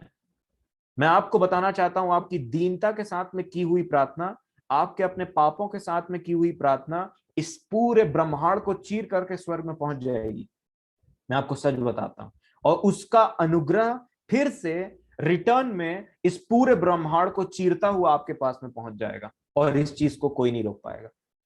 जब उड़ाऊ पुत्र ने यह निर्णय लिया कि मैं ये पाप मैंने किया, तो आज मैं पिता के घर में वापस जाऊंगा, उस उड़ाऊ पुत्र और उसके पिता के बीच में कोई नहीं आ पाया। उसी प्रकार जब मैं और ऐसा बुद्धिमान इंसान जो अपने पाप को मान करके प्रार्थना करता है, उसकी प्रार्थना उसको चीरती है, पूरे सब चीजों को परमेश्वर के स्वर्ग में जाती है, और परमेश्वर वहां से अनुग्रह भेजता है, क्योंकि ये व्यक्ति ने अपने आप को दीन किया। इसलिए वो कह रहा था, यूहन्ना बपतिस्मा दाता, कि ऊंचे नीचे जो पृथ्वी के जगह है, ऊंचे नीचे जो जगह है उनको समतल करो। ये जो पहाड़ बना करके रखा है तुमने अपने मनों में, उसको नीचे करो, क्योंकि स्वर्ग का राजा इस पृथ्वी पर आ रहा है। वो तुमसे अनुग्रह की बातें करेगा और तुमको बचाएगा। यूहन्ना बपतिस्मा दाता यीशु मसीह के आने से पहले यही प्रचार कर रहे थे, ऊंचे नीचे पहाड़ समतल करो, राजा के लिए चौड़ा मार्ग बनाओ कि वो आ सके। और ये ऊंचे नीचे पहाड़ क्या है? हमारा घमंड, जिसके चलते वो कई बार चल नहीं पाते हैं इसके ऊपर में। और जब एक व्यक्ति अपने आप को दीन करता है, नम्र करता है, अपने पाप को मान के प्रार्थना करता है, मैं आपको बताना चाहता हूं कि आप न जानते हैं कि आपकी प्रार्थना भी चीर देगी इस पृथ्वी को, और उसका अनुग्रह भी चीर करके आपके पास में आ जाएगा। दुनिया की कोई ऐसी ताकत नहीं है जो आपके प्रार्थना को उसके पास जाने से रोक सके, अगर आप नम्र और दीन होते हैं। और दुनिया की कोई ताकत ऐसी बनी नहीं है जो आपके परमेश्वर का अनुग्रह को आपके पास आने से रोक सके। इसको समझिए। अब ये व्यक्ति प्रार्थना करता है, ठीक है, आगे भी बहुत स्टेप्स हैं। प्रार्थना के बाद ये व्यक्ति परमेश्वर से रहम मांगता है कि मुझे माफ करिए। दूसरा, वो बोलता है कि प्रभु आप मुझे अनुग्रह दें, मैं सिर्फ माफी नहीं चाहता, माफी आप मुझे देंगे, और मैं माफी पाने के बाद में मैं उसके अगेंस्ट में काम करूंगा जो मेरा पाप है, जो मैं पाप करता आया हूं और जिस बात का रियलाइजेशन मुझे हो गया है, मैं उसको कभी नहीं करूंगा। आपने राजा दाऊद के मन फिराने के विषय में ये बात सुनी होगी, मैंने बताया था आपको, आपने पढ़ा भी होगा। हित्ती ऊरिया की पत्नी के बाद में राजा दाऊद अपने परमेश्वर के अगेंस्ट में कभी भी पाप नहीं किया। वन टाइम रिपेंटेंस बोलते हैं इसको, एक बार उसने मन फिराया था इस विषय में। क्यों? क्योंकि उसके हृदय को ना इतना चीर दिया था ये बात कि मैंने अपने परमेश्वर के विरोध में पाप किया है। आज वो पाप आपका कुछ भी हो सकता है। और उसके बाद में ये व्यक्ति परमेश्वर से अनुग्रह मांगता है, और अनुग्रह मांगने के बाद में शांति मांगता है, शांति मांगने के बाद में ताकत और हिम्मत, जो मैंने कहा अनुग्रह मांगता है कि मैं इसको वापस से रिपीट ना कर सकूं परमेश्वर पिता। और जब ये व्यक्ति प्रार्थना करता रहता है, तब आंसर आता है। प्रभु देखते हैं, अरे मेरा बेटा, अरे मेरी बेटी, कोई बात नहीं, कोई बात नहीं, मेरा अनुग्रह तेरे लिए काफी है। ढोल बजवाओ, मटन कटवाओ, पार्टी करो, क्योंकि खोया हुआ जो था वो वापस आ गया है। खुशी मनाओ। स्वर्ग में जब एक व्यक्ति मन फिराता है तो स्वर्गदूत आनंद मनाते हैं, ऐसा होता है। और जब इतना आनंद स्वर्ग में है, तो ये जो व्यक्ति है जिससे परमेश्वर पिता बोलते हैं कि अरे बेचारा देखो कैसे रो रहा है, प्रार्थना कर रहा है और बोल रहा है कि मैं दोबारा नहीं करूंगा, मनुष्य का मन पिघल जाता है। तो वो तो फिर मैं क्या बताऊं, उसके हृदय को आपने जान लिया ना, तो आपको उससे प्रेम हो जाएगा ऑलरेडी। तब वो बोलता है कि नहीं, अब इसका जो दुख है उसको मैं आनंद में बदलूंगा, क्योंकि आनंदी मेरा बेटा वापस आ गया है, मेरी खोई हुई भेड़ वापस आ चुकी है, ये अपने आपे में आ चुका है, ये आ चुकी। तो उसके बाद ना परमेश्वर पिता उसको माफ करते हैं। दुखी क्यों था ये व्यक्ति? क्योंकि इसने पाप किया था, और अब माफ किया है तो इसको आनंद मिलता है, पवित्र आत्मा मिल जाता है इसको, आनंदित हो जाता है। ये पवित्र आत्मा का एक फल है ना, आनंद। अब इसमें आनंद हो जाता है, क्यों? क्योंकि प्रभु ने मेरे पाप को क्षमा कर दिया। अब इसके अंदर में शांति आ जाती है, क्यों? क्योंकि इसको पता है कि परमेश्वर ने मेरे पाप को क्षमा भी कर दिया और वो मेरे साथ में। अब ये व्यक्ति ना, इसका जो खुशी है ना, वो बताए नहीं, मतलब रोके नहीं रुकता है, सोचता है हर जगह बताऊं कि हमारा परमेश्वर कैसा महान है, कैसा अनुग्रहकारी है, और कैसे हमारे पापों को एकदम से माफ कर देता है, और बोलता है दोबारा मत करना ये चीज। और तब ये व्यक्ति, इसके बाद जो इसको मिलता है, अब इसको अनुग्रह में, इसको जो है आनंद मिल गया, इसकी वजह से खुश है।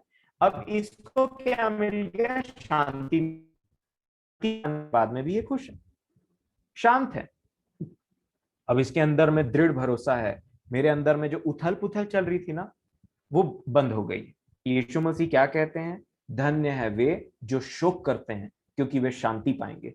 इसने अपने पाप के चलते एक दिन शोक किया था, और इसीलिए इसने प्रार्थना की, नम्र बना, और प्रभु ने इसको शांति गिफ्ट में दिया। और यही है असली शांति। जब आपके अंदर में उथल पुथल, लड़ाई झगड़ा बंद हो जाए पाप और पवित्रता के बीच में ना, तब आप शांत हो जाते हैं। और इसके बाद में ये व्यक्ति को प्रभु एक और चीज देते हैं, क्या? अनुग्रह। अनुग्रह किस लिए चाहिए हम पहले भी देख चुके हैं, मैं आपको बताना चाहता हूं फिर से। ये व्यक्ति अब अपने उस पाप से लड़ने के लिए इक्विप्ड हो रहा है, जिसको वो कर रहा था अभी तक। क्योंकि पाप का जो स्वभाव है अभी तक हो सकता है इसके अंदर में है, इसको तो पाप से माफी मिली है, इसको तो क्षमा मिली, इसलिए आनंद और खुश हो रहा है। परंतु अब इसको वो पाप छोड़ना है, और उसके लिए इसको कुछ और चाहिए। जिस प्रकार ये अशांत था तो इसको शांति चाहिए थी, जिस प्रकार ये दुखी था तो इसको आनंद चाहिए था, उसी प्रकार जब अभी ये काम करने के लिए निकलेगा अपने पाप के अगेंस्ट में, तो अब इसको चाहिए रहेगा अनुग्रह। क्योंकि ये व्यक्ति अपने उन पापों से अपने आप नहीं लड़ सकता।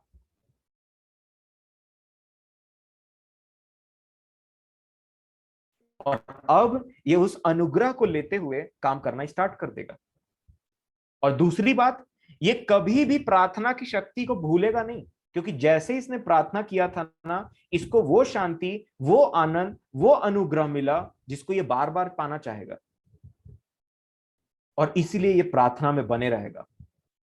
और इसको अब क्या मिल गया? शांति, अनुग्रह और आनंद। अब ये अनुग्रह को पा करके अपने पाप से लड़ाई करेगा। आपको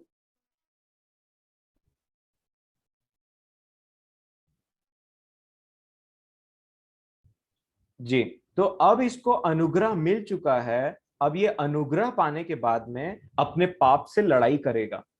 अब एंजल ने कहा कि जब वो चाह रही थी कि वेट लॉस करे, तो उसने अपने मन में कुछ ठाना, डिसिप्लिन किया अपने आप को, और काम करने लगी।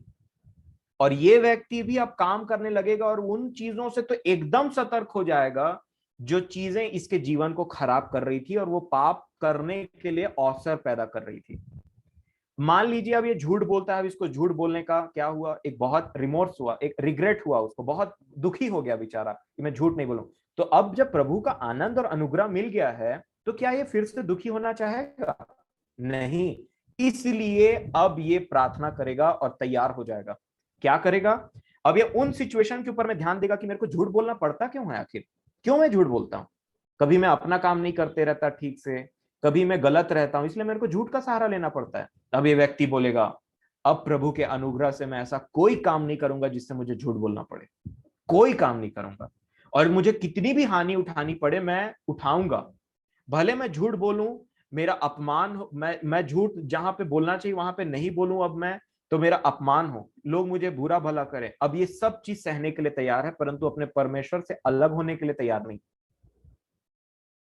और इस प्रकार के ये जीवन जिएगा और कुछ सोचेगा, और इसके क्या करेगा पता है? नेक्स्ट, ये बाइबल पढ़ेगा और अपने परमेश्वर के साथ और ज्यादा लिप्त होने लगेगा। ये प्रार्थना करेगा क्योंकि वही इसके मशीन, ये जो मशीन की तरह जो काम करने वाला है ना, आप जानते हैं कभी भी कोई इंसान कुछ काम करता है तो उसको एनर्जी की जरूरत रहती है। अब इसका एनर्जी क्या है पता है? इसका फ्यूल क्या है? जैसे मोटरसाइकिल चलता है तो पेट्रोल चाहिए, बड़ा गाड़ी चलता है तो डीजल चाहिए, और भी नाना प्रकार के फ्यूल्स चाहिए रहते हैं किसी इंजन, किसी बड़े चीज को आगे बढ़ाने के लिए। उसके बिना वो आगे नहीं बढ़ पाता है।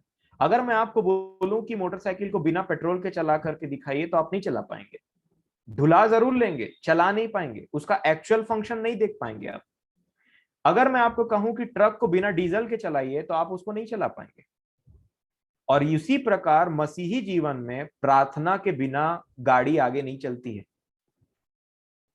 क्योंकि प्रार्थना में आपको शांति मिलती है, अनुग्रह मिलता है, और ये अनुग्रह लेकर के आप काम करने के लिए आगे आपको मोटिवेशन मिलता है। बाइबल पढ़ते हैं, उसमें से वचन मिलते हैं, वो आपको मोटिवेट करते हैं आगे बढ़ने के लिए।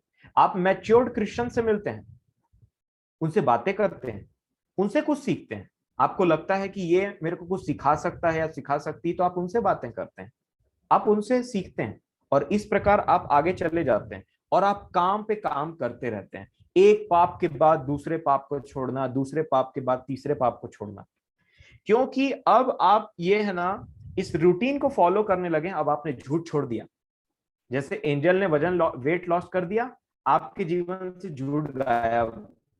ये चीज को फॉलो करते करते माना, प्रार्थना किया, अनुग्रह मांगा, फिर उसके लिए काम पे काम करते गए। अब इतना आसान तो नहीं है छोड़ना झूठ, अगर आप झूठ बोलते हैं तो इतना आसान जैसे उस बच्ची ने बताया कि उसके जीवन में उसके लिए एक बहुत बड़ा पहाड़ टाइप का चीज था कि फास्ट फूड छोड़ना। लेकिन उसके लिए उसने जब मेहनत किया, अपने आप का इनकार किया, मेरे को पसंद तो है ये चीज परंतु मैं खाऊंगी नहीं, इसको बोलते हैं अपने आप का इनकार करना। आपको पता है वो आपकी हानि कर रहा है, परंतु फिर भी आप उस चीज को किए जा रहे हैं, इसको बोलते हैं आप उसके गुलाम हो गए। लेकिन जब आप डिसाइड करते हैं कि नहीं बस खत्म हो गया, मैं इसके अधीन नहीं रहूंगी या रहूंगा, तब आप उससे छुटकारा पाने की कोशिश करते हैं, और इस बीच में आपको अनुग्रह मिलता है, शांति मिलती है। और जब इस दुनिया की कोई चीज, दुनिया की ऐसी कोई मेडिसिन, कोई एक्सरसाइज ऐसा नहीं है जो आपको झूठ छुड़ा सके, जो आपको पाप और मृत्यु से आजाद कर सके, सिवाय वो जो स्वर्ग के ऊपर विराजमान है और कहता है मैं तेरे अंदर आने के लिए तेरे हृदय को खटखटाता हूं। और आपको समझ में आ जाता है कि मैं, मेरी प्रार्थना, मेरा परमेश्वर और मेरे नाना प्रकार के जो पाप हैं, एक एक को गिन करके मैं अपने जीवन से प्रभु की दया से हटाऊंगा। आप ये बात ठान लेते हैं और उसके लिए लड़ाई करते हैं अपने आप से। अब जब भी आप देखते हैं आप झूठ बोलने के लिए टेम्प्ट हो रहे हैं, आप फिर लड़ाई करते हैं, जैसे आपने मोबाइल के लिए किया। मैंने आपको कहा था कुछ समय के लिए आप मोबाइल मत चलाइएगा, और आप देखे होंगे जिन लोगों ने ईमानदारी के साथ किया है, मैं उनकी बात नहीं कर रहा हूं जो जो जिन्होंने ट्राई ही नहीं किया, उनकी बात छोड़िए, मैं उनके विषय में आऊंगा। और जिन लोगों ने ट्राई किया उन्होंने डेफिनेटली कुछ फील किया होगा कि नहीं, कभी उनको लगा मेरे बस की बात नहीं है, कभी उनको लगा हो कोई मोबाइल चलाए बिना कैसे रह सकता है, नाना प्रकार की बातें निकली होगी। और उसके बाद में कभी उनको लगा होगा कि चला लूं क्या, जैसे कि वो बच्ची को फील हो रहा था कि फास्ट फूड खा लूं क्या, चीट कर लूं क्या, ऐसा कर लूं क्या, वैसा कर लूं क्या, परंतु उसने अपने आप से लड़ाई की। और इसी को पौलुस क्या बोलते हैं पता है? प्रतिदिन मैं अपने शरीर को मारता कूटता, अपने देह को मारता कूटता और वश में लाता हूं। अगर ये डिसिप्लिन नहीं रहा तो आपका शारीरिक जीवन भी खराब और आत्मिक जीवन भी खराब हो जाएगा। जिस प्रकार उस बच्ची ने अपने आप को डिसिप्लिन किया और बोला मैं ये फूड नहीं खाऊंगी, इन चीजों को नहीं खाऊंगी, इनका सेवन नहीं करूंगी, और उसने अपने आप के लिए एक स्ट्रिक्ट डिसिप्लिन तैयार किया। ना मतलब ना, ऐसा नहीं कि कभी खा लिए कभी एक्सरसाइज कर लिए, कभी खा लिए कभी एक्सरसाइज कर ली, जैसा कि हम आत्मिक जीवन में हमेशा करते हैं। कभी वचन पढ़ लिया, कभी एक खराब चीज भी देख ली, कभी वहां भी संगति कर ली, कभी वहां भी चले गए, कभी वापस भी आ गए। हम दोनों चीज को पकड़े रहना चाहते हैं। और अगर फूड भी खाया होता और एक्सरसाइज भी करी होती ना, उसको कोई रिजल्ट नहीं दिखाई देता। उसको चुनना था कि या तो वो फास्ट फूड खा के वैसा ही जिंदगी बिता ले, और या तो फिर अपने आप के ऊपर में रेस्ट्रिक्शन रख ले, और उसके बाद में आगे को अपने जीवन को टोटली डिसिप्लिन करते हुए अपना जीवन जिए। आज आपको भी ये निर्णय लेना ही पड़ेगा, क्योंकि ये बुद्धिमान का कैरेक्टर है, या तो इधर या तो उधर। अगर आप दोनों चीज को मिक्स करेंगे, संसारिकता भी है और प्रभु का वचन भी है, कभी ग्रो नहीं कर पाएंगे। और यही थी उन जो वो जमीन की झाड़ियां इन्होंने उगा और दबा लिया, क्योंकि झाड़ी और परमेश्वर का वचन एक साथ कभी ग्रो नहीं कर सकता। कभी भी आप देखिए वहां पे ग्रोथ नहीं आएगा जहां पे कांटेदार झाड़ियां हैं। आप कितनों बीज बो डालिए, चाहे कितने हाइब्रिड वाले बीज बो दीजिए, वहां पे वो झाड़ियां उसको खत्म कर ही देंगी। और इसी प्रकार ये व्यक्ति ध्यान करता है कि मैं अब परमेश्वर पिता के साथ रहूंगा। तो ये तो थी एक एक एक ऐसे बुद्धिमान व्यक्ति की जो कुछ करने के लिए रेडी है, जो सिर्फ बुद्धिमान, जो अपने पापों को जानता मानता और परमेश्वर से प्रार्थना ही नहीं करता, परंतु इनके अगेंस्ट में लड़ाई करता भी है। डेली लड़ता है वो अपने पापों से। और इसी को यीशु मसीह क्या बोलते हैं, आप जानना चाहेंगे? इसी को प्रभु यीशु मसीह एक बात बोलते हैं कि जो प्रतिदिन अपना क्रूस उठा करके मेरे पीछे ना होले, वो मेरे योग्य नहीं। अगर आप पाप से ऐसी लड़ाई नहीं कर रहे हैं कि प्रतिदिन आपको ये नहीं लग रहा है कि मैं लड़ता हूं, आपकी गवाही ये नहीं ना कि मैं लड़ता हूं मेरे भाई, मैं लड़ता हूं मेरी बहन, मैं लड़ता हूं अपने उन पापों से, क्योंकि मैं वैसा ही नहीं बना रहना चाहता। और इसको बोलते हैं एक एक्टिव पर्सन, एक बुद्धिमान पर्सन, जो कुछ करने के लिए तैयार है। क्योंकि याद रखिए, दोनों को पता है पाप पाप है। आज 99 क्या 100% ऑलमोस्ट जो एडल्ट है उनको पता है पाप क्या होता है, परंतु वो हारे हुए हैं। किसको नहीं पता? आपको ही पता है क्या? मुझे ही क्यों पता है क्या? बताइए कि बाइबल में लिखा हुआ है कि मनुष्य को झूठ नहीं बोलना चाहिए। हमको भी पता है, हम भी उसके बारे में 10 तो सरमन सुन चुके हैं, उनको भी पता है कि पाप झूठ नहीं बोलना चाहिए, ये पाप है करके, है ना। परंतु आप पे और उन पे अंतर कहां से स्टार्ट होता है? जब आप उसको मानते हैं कि हम ऐसा करते हैं और उसके बारे में उसका कार्य करने लगते हैं, तभी प्रभु का अनुग्रह है। अब आइए देखते हैं एक आलसी मनुष्य के जीवन में क्या होता है, और क्यों यीशु मसीह ने झाड़ियों का एग्जाम्पल वहां पे लिया था कल के लिए। सबसे पहली बात, अब आलसी के जीवन से हम कुछ देखेंगे। आलसी का जीवन ऐसा होता है, इसको ना हर बार पता चलता है ये गलत है, ये हर बार दुखी हो जाता है, और उसके बाद में ना हर बार उसको रिपीट करते रहता है। एक व्यक्ति को पता है कि मेरा वजन बढ़ चुका है, उसको लगता है कि मेरे को वजन कम करने की जरूरत है, और वो उसके लिए बहुत सारे चीजों को पढ़ता सुनता भी रहता है। कई सेमिनार अटेंड कर लिया, कई वीडियो देख लिया, कई हर चीजों को देख लिया, परंतु उसके लिए वो कार्य करने के लिए रेडी नहीं है, अपनी आदतों को छोड़ने के लिए रेडी नहीं है। जान रहा है कि वजन बढ़ना अच्छी बात नहीं होती है, बट फिर भी अपनी आदतों को छोड़ने के लिए रेडी नहीं है। जान रहा है कि ये पाप अच्छा नहीं है मसीही जीवन के लिए, सब ज्ञान है, परंतु उसको छोड़ने के लिए रेडी नहीं है। क्यों? क्योंकि वो आलसी है। जी हाँ, वो आलसी है। डेली सुन रहा है, या हफ्ते में एक बार सुन रहा है, या महीने में एक बार सुन रहा है, या जीवन भर सुन सुन के बिता दिया कि ये पाप है। और जो वचन उसने 30 साल में सुना था, आज फिर से वो वचन को 45 साल में सुनता है और बोलता है सही बात है यार, ये तो पाप है, वचन अच्छा था आज का, पता चला कि मैं पापी हूं। फिर वही कंटिन्यू जीवन। अरे जब तुमको पता है तब उसके लिए कुछ करते क्यों नहीं हो?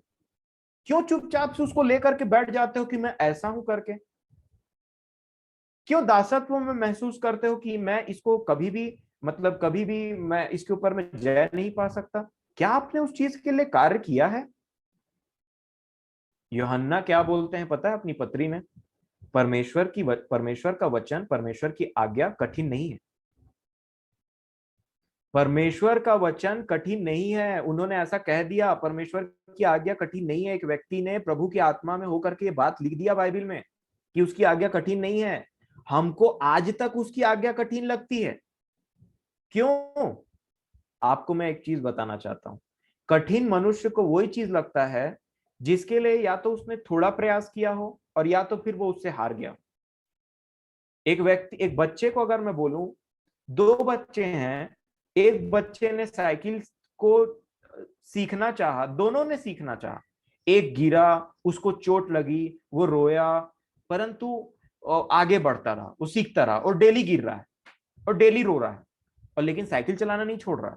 अब एक लड़का ना उसको देख रहा है, ये तो गिर रहा है, ये तो फिर वैसे गिर जाता है, इसका तो बैलेंस ही नहीं बन रहा है ना? कई लोग मसीहों को चिढ़ाते हैं, तू तो डेली बाइबल पढ़ता है, वचन सुनता है, फिर भी तेरा जीवन ऐसी बना हुआ है। मैं आपको बताना चाह रहा हूं, वो सीख रहा है। उसने दूसरों के जैसे हिम्मत हारना नहीं छोड़ा है। और वो सीखते सीखते क्या होता है पता है? एक दिन ऐसा होता है, ये जो दूसरा आलसी व्यक्ति है ना, जिसने एक बार गिरा और बोला अरे बहुत चोट लगी, अब मैं चलाऊंगा ही नहीं इसको, ये उसको हरदम चिढ़ा रहा है। परंतु एक दिन ऐसा आता है, इसी के आंख के सामने ना वो साइकिल को लहराते हुए चला के चला गया आगे, और वो बोलता है सीख गया ये तो गिर रहा था कल तक। उसको प्रभु ने चलाना सिखा दिया। और तुम जो आलसी हो, जो ये व्यक्ति आलसी है और चुपचाप से बैठ करके बोल रहा है कि अरे वो गिरता है, ऐसा है वैसा है, मैं भी गिर गया था एक दिन, देख चोट अभी तक लगा हुआ, इसलिए मैं नहीं चलाऊंगा साइकिल को। ये जिंदगी भर साइकिल चलाना नहीं सीख पाता। और जितने इससे मिलते हैं ना, उन सबको क्या बोलता है पता है? साइकिल चलाना कठिन है, साइकिल चलाना कठिन है। ये प्रचार कर रहा है साइकिल चलाना कठिन है, साइकिल चलाना कठिन है। और जो सीख गया वो क्या प्रचार कर रहा है पता है?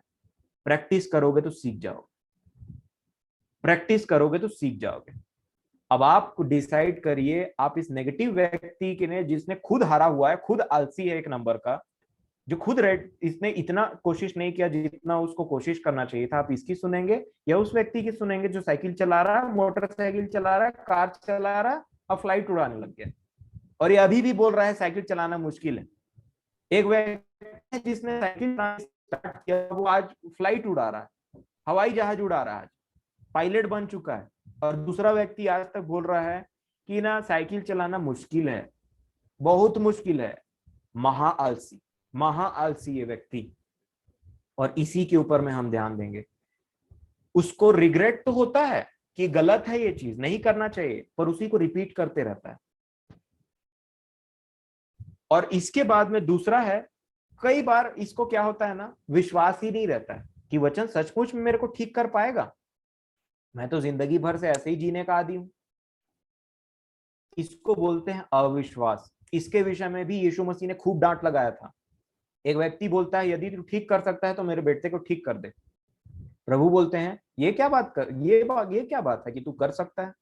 पूरे मन से विश्वास करिए, उन चीजों पर विश्वास करिए जिसको आप आंख से देख भी नहीं सकते। इसको बोलते हैं विश्वास। शेर को शेर देख करके बोलना विश्वास नहीं होता है। जब वहां पे कुछ दिख भी नहीं रहा है, वहां पे कुछ चीजों को देखना विश्वास होता है। यीशु मसीह अभी तक कब्र में गए नहीं, उन्होंने अपना प्राण दिया नहीं, परंतु वो क्या बोलते हैं? तुम इस मंदिर को ढा दो, मैं इसे 3 दिन में बना करके दिखा दूंगा। ये होता है विश्वास। अपने ऊपर नहीं, उनको अपने परमेश्वर पिता पर विश्वास था कि मेरा बाप मुझे कभी भी कब्र में पड़े नहीं रहने देगा 3 दिन से ज्यादा, क्योंकि भविष्यवाणी हो चुकी है। उसने उस पर विश्वास किया। इसको बोलते हैं विश्वास।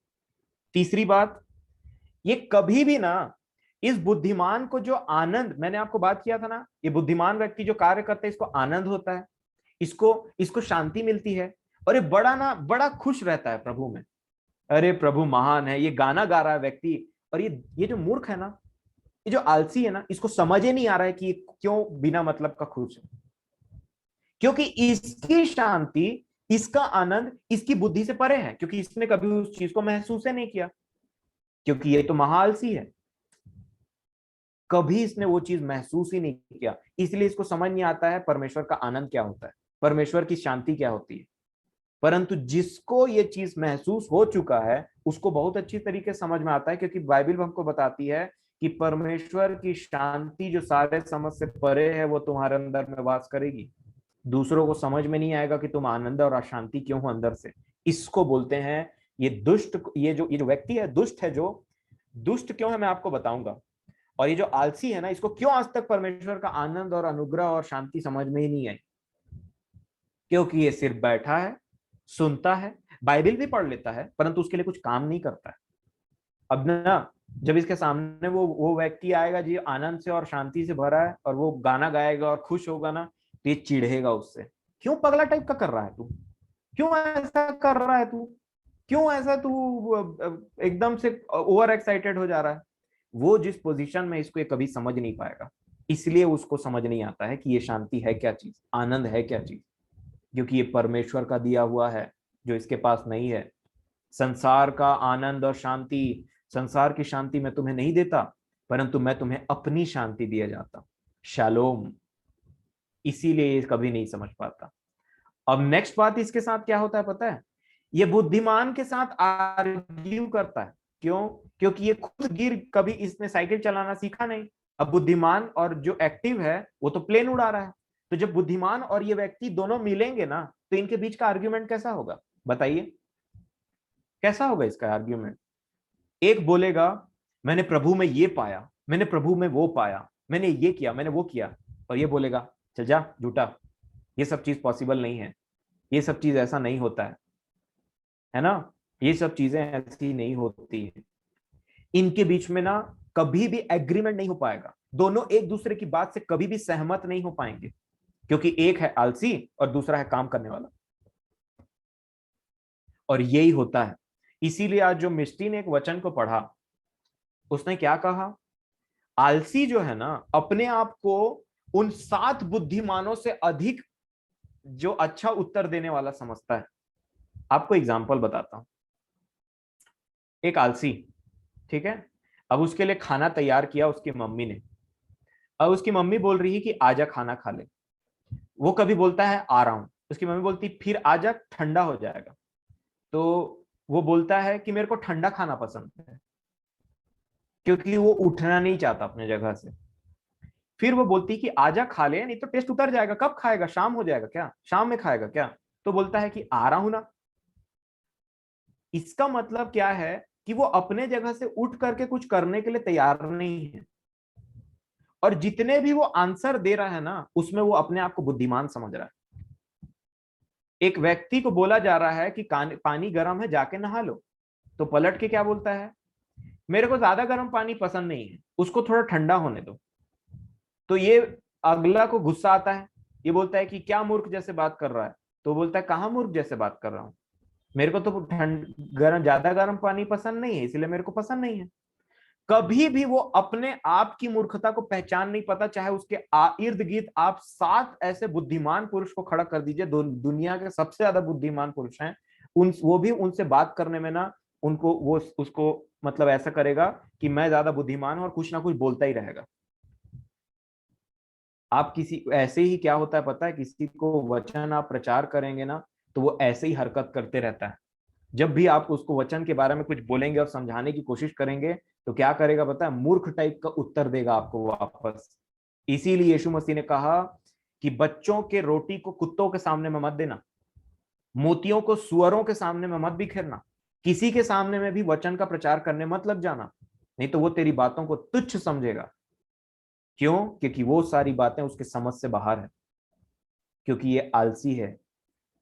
और कई बार सबसे ज्यादा खतरनाक कब हो जाता है पता है, जब ये आलसी वचन को जानने लगता है। एक बार वचन को जान लिया ना तो उसके बाद में ऐसा ऐसा तर्क पेश करेगा आपके सामने में वचन से कि बुद्धिमान लोगों के लिए भी मुश्किल हो जाएगा उसके साथ में डिबेट करना, क्योंकि अब वो वचन भी जानता है। दुख की बात तो ये हो गई, एक आलसी व्यक्ति वचन को जानने लगा है, जो अब उसके तर्क होंगे वो वचन पर आधारित होंगे भाई, ये सबसे बड़ी दुख की बात है। और डिबेट करना उतना ही मुश्किल हो जाता है। ऐसी ऐसी बातें हैं आलसियों की कि मैं आपको क्या बताऊं। कई लोग ऐसा भी बोल देते हैं भाई कि अगर क्या नाम है उसका, यहूदा इस्करियोती को अगर मरना ही था, वो पैदा ही हुआ था उस चीज के लिए, तो फिर वो मतलब उसमें वो क्या कर सकता है। अरे वो था, आप हैं, आप यहूदा इस्करियोती नहीं है, आपको उसने ये सब चीजों को बताया है। नाना प्रकार की बातें भाई, एक प्रकार की बात नहीं। मैं ना कई बार मेरे को बहुत ज्यादा इरिटेशन होता है और मैं बात करना नहीं चाहता हूँ इन सब विषयों में। और ये होता है एक आलसी व्यक्ति कभी भी बुद्धिमान के साथ में एग्री नहीं करेगा ये। और अब हम देखेंगे कुछ वचन। और ये जब ये काम नहीं कर रहा है ना, तो इसका जो खेत है वो भी कांटों से भरा है। इसको आप खाना दे दीजिए, वो उठा करके अपने मुंह में नहीं डाल पाएगा, इतना आलसी है। तो अगर जो व्यक्ति, बाइबल ऐसा बताती है कि आलसी कैसा होता है, वो खाने में हाथ तो डाल देता है परंतु वो आपको उसके मुंह तक नहीं ला पाता अपने। तो बताइए, जब एक व्यक्ति इतना आलसी है जो खाना में हाथ डालता है और उसको अपने मुंह तक नहीं ला पाता है, तो क्या ये व्यक्ति ने वो खाना बनाया होगा?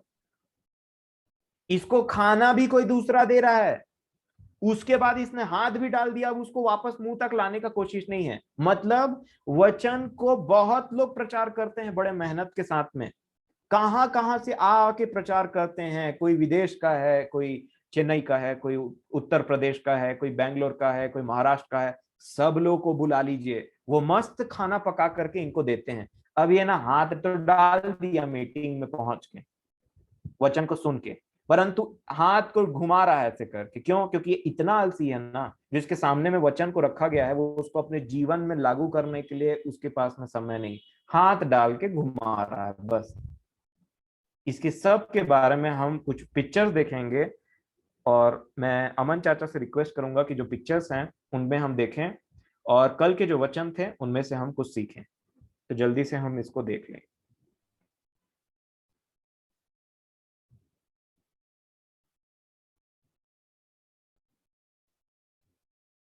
ये देखिए, ये है वो व्यक्ति, बड़ा मजा कर रहा है, नींद में सपना देख रहा है कि मैं बहुत आगे बढ़ रहा हूं प्रभु में, सब चीज कर रहा हूं।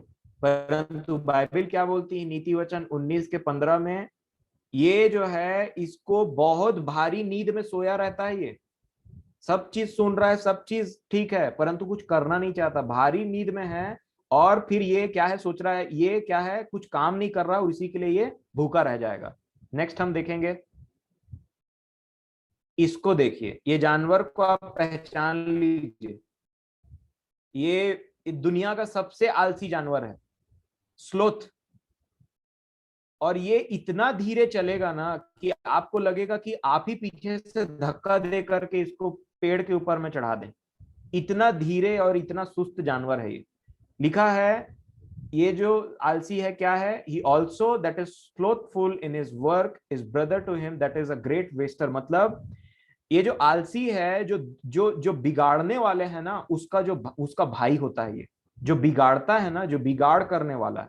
कभी भी देखिएगा, आज मैं एक आलसी पुरुष को ना कुछ सामान ला करके दे दूं, कुछ उसको पूरा राशन भर के दे दूं और बोलूं इसको कल से बनाना, परंतु अगर मैं उसके पास 30 दिन के बाद भी जाऊंगा ना, तो पता चलेगा उसमें से उसने कुछ नहीं बनाया और सब खराब नष्ट। क्यों? कई बार आप बोलिए आलसी को ऐसे कर दे करके, तो वो आधा अधूरा काम करेगा और आधे अधूरे के चलते उसका पूरा काम नष्ट हो जाएगा। तो वो बिगाड़ने वाले का भाई ठहरता है, बाइबल ऐसा बताती है। इसके बाद हम देखेंगे, ये देखिए, अब 26 के 16 में ऐसा लिखा हुआ है कि आलसी ना अपनी दृष्टि में, अपनी आंखों के सामने में इतना बुद्धिमान है कि वो 7 ऐसे पुरुष जो सही बोलते हैं, जो बुद्धिमान है और बहुत सेंसिबली आंसर देते हैं, एकदम तर्क के साथ एकदम सीधी बात बोलते हैं, वो उससे भी अपने आप को ज्यादा बुद्धिमान समझता है। आप किसी को बोलोगे, कुछ चीज सिखाओगे, तो आपके पास, उनके पास में तर्क ऑलरेडी रेडी रहता है। ये है आलसी, काम करने के लिए रेडी नहीं। फिर अगर हम नेक्स्ट देखेंगे तो,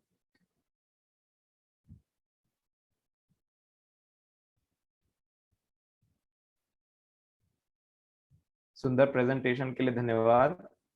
और यहाँ पे देखिए, ये 26 का 13 और 22 के 13 में भी ये चीज मिल जाएगा आपको। क्या बोल रहा है ये, इसकी बात सुनिए। आलसी मनुष्य बोलता है बाहर मार्ग में सिंह है और बहुत ज्यादा खतरनाक शेर जो है ना वो स्ट्रीट में घूम रहा है, गलियों में घूम रहा है। क्यों? क्योंकि मैं अगर बाहर निकला ना काम करने के लिए तो मेरे को मार डालेगा वो। और आप जानते हैं कि बाहर में शेर पाया जाता है। इसके पास में इतना ज्यादा वो है ना, इसके पास में इतना ज्यादा बोलना चाहिए एक्सक्यूज है, बहाने हैं। उसको कोई बोल रहा है जा बाहर जा कुछ काम कर भाई, तो बोलता है बाहर में शेर है। उसकी गली में कुत्ता तक नहीं पाया जाता है और बोल रहा है बाहर में शेर है, मैं बाहर जाऊंगा तो मेरे को मार के खा देगा। क्या इसका मतलब है आप समझते हैं? एक व्यक्ति को जब बोला जाता है अपने पाप से बाहर निकलो, तब वो शैतान का प्रचार करता है। शैतान तो मेरे को निकलने देता ही नहीं है, मैं बार बार निकलने की कोशिश करता हूं परंतु वो मेरे को मार्ग में मिल जाता है, क्योंकि मैंने सुना है कि शैतान उस सिंह के समान है जो घात लगा करके बैठे रहता है। और जैसे ही मैं कुछ प्रभु का काम या अपने ऊपर में जीवन में कुछ पापों को छोड़ने की कोशिश करता हूं, शैतान आ जाता है। शैतान का काम है, ये शैतान है वो शैतान है। हर जगह उसको शैताने दिखाई देता है प्रभु का कार्य करने में। शैतान का प्रचारक है और महा आलसी। नेक्स्ट हम देखेंगे,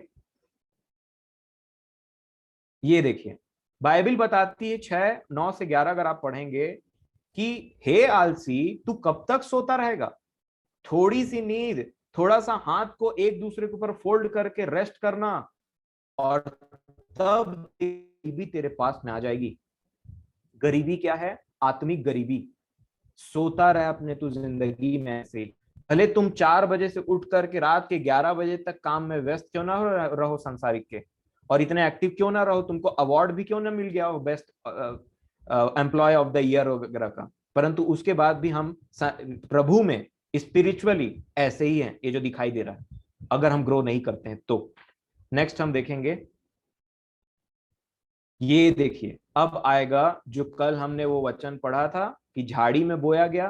तो झाड़ी आई कहां से भाई? क्योंकि ये आलसी है। क्या लिखा है कि जो ये आलसी रहता है इसके मार्ग है ना पूरे कांटों से रुधे हुए रहते हैं। ये चलता है तो इसको कांटा गड़ता है, क्योंकि कांटा हटाता नहीं है और चलना चाहता नहीं है। ये हर जगह इसकी अभिलाषाएं, जिंदगी का प्लेजर और मस्ती भरी हुई है, और उसके बाद में ये चलता है ना तो इसके पूरे जो मार्ग है वो कांटों से रुंधे हुए हैं। और इसलिए, और इसका जस्ट जो अलग है, जो सीधा जो खराई से चलता है उसके मार्ग ना एकदम हाईवे के समान रहते हैं, जिसमें फुल स्पीड से वो भागता है प्रभु की तरफ। पौलुस बोलते हैं मैं दौड़ता हूं, दौड़ा चला जाता हूं मैं उसकी तरफ। नेक्स्ट हम देखेंगे,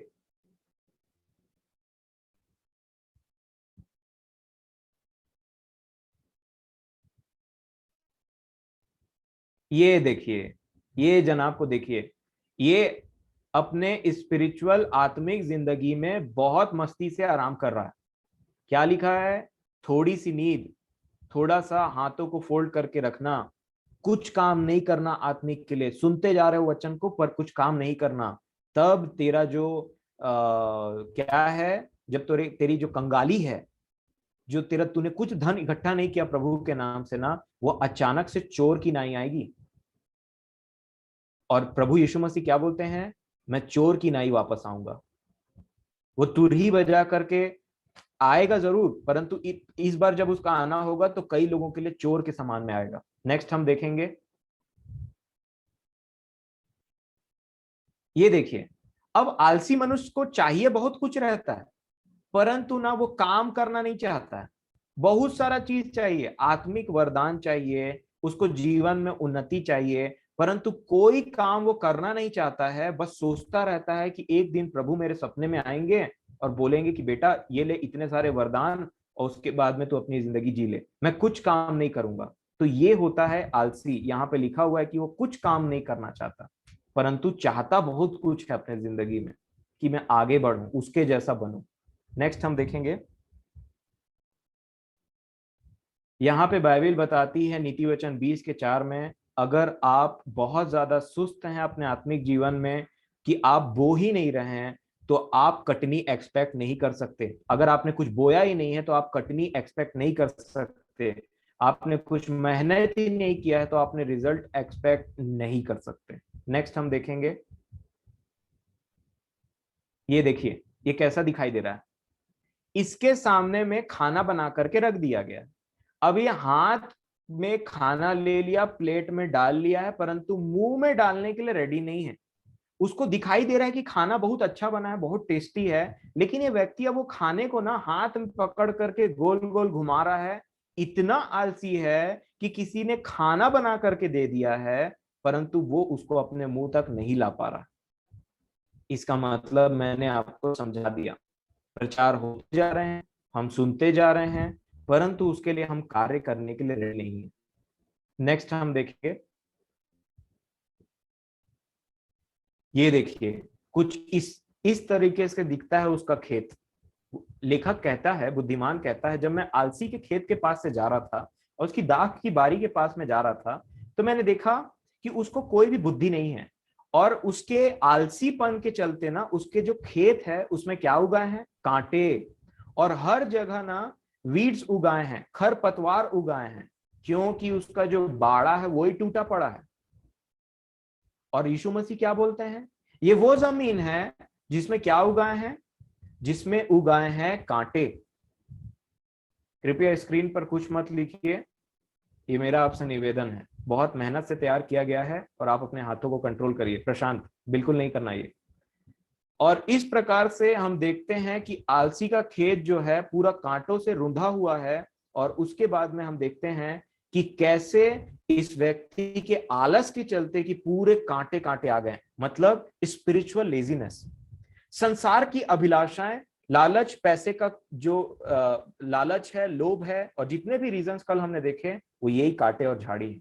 इसके बीच में कहां से बीज बोएगा। और नेक्स्ट हम देखेंगे, ये देखिए मेन बात, यीशु मसीह ने कई जगह, दो जगह मैं समझता हूं, मैं आपको बताना चाहूंगा, दो जगह ना लेजीनेस की बात की थी मेरे प्रियो। अब अपनी आंखों को बड़े अच्छे से खोल लीजिए। जब वो दुष्ट दास के बाद में, जब एक को एक दिया, एक को दो दिया, एक को 5 दे दिया, और इनको देने के बाद जो वो व्यक्ति वापस आता है और देखता है कि एक ने तो एक मतलब एक ने 5 से 10, एक ने 2 से 4 कमाया, परंतु एक व्यक्ति है जिसको जो मिला था ना उसको अपने पास उसने दबा करके रख लिया। जो वचन उसको मिला था और कहा गया था ऐसा करना, उसको क्या बोला, मैं तो जानता हूं तू बहुत कठोर व्यक्ति है, जहां बोता नहीं है वहां काटता है, और उसके बाद में इसीलिए मैंने कुछ नहीं किया, उसको गड़ा दिया, है ना। लेजीनेस, ये वो आंसर दे रहा है, क्योंकि बुद्धिमान और लेजी दोनों यीशु मसीह से मिलेंगे न्याय के दिन। जिन्होंने काम किया वो भी, और जिन्होंने काम नहीं किया वो भी। तो यीशु मसीह उस पर एक रिप्लाई देते हैं, वो व्यक्ति वहां पे एक रिप्लाई देता है, और दो बातों को नोट आउट करते हैं। क्या? पहला, हे दुष्ट और आलसी दास। दुष्ट और आलसी, दुष्ट इसलिए क्योंकि जिस तोड़े को तुझे दिया गया था उसको तुझे बांटना था दूसरे को, उससे कुछ काम करना था, लेन देन करना था, अपने जीवन के लिए भी काम आता है, दूसरे के लिए जीवन के लिए भी काम आता है, परंतु उसको तूने गाड़ डाला, इसलिए तू दुष्ट है। और आलसी इसलिए क्योंकि तू सब चीज जानता है, मेरे बारे में तेरे को पूरा ज्ञान है कि मैं किस प्रकार का व्यक्ति हूं, है ना, मैं क्या चाहता हूं, मेरी मनसा क्या है, मैं मेरा एटीट्यूड क्या है, मेरा पसंद नापसंद क्या है, तू मेरे बारे में सब जानता है, तू ही तो मेरा प्रचार कर रहा, परंतु तू एक आलसी दास है। और आप आगे पिक्चर में देखेंगे। नेक्स्ट हम देखेंगे,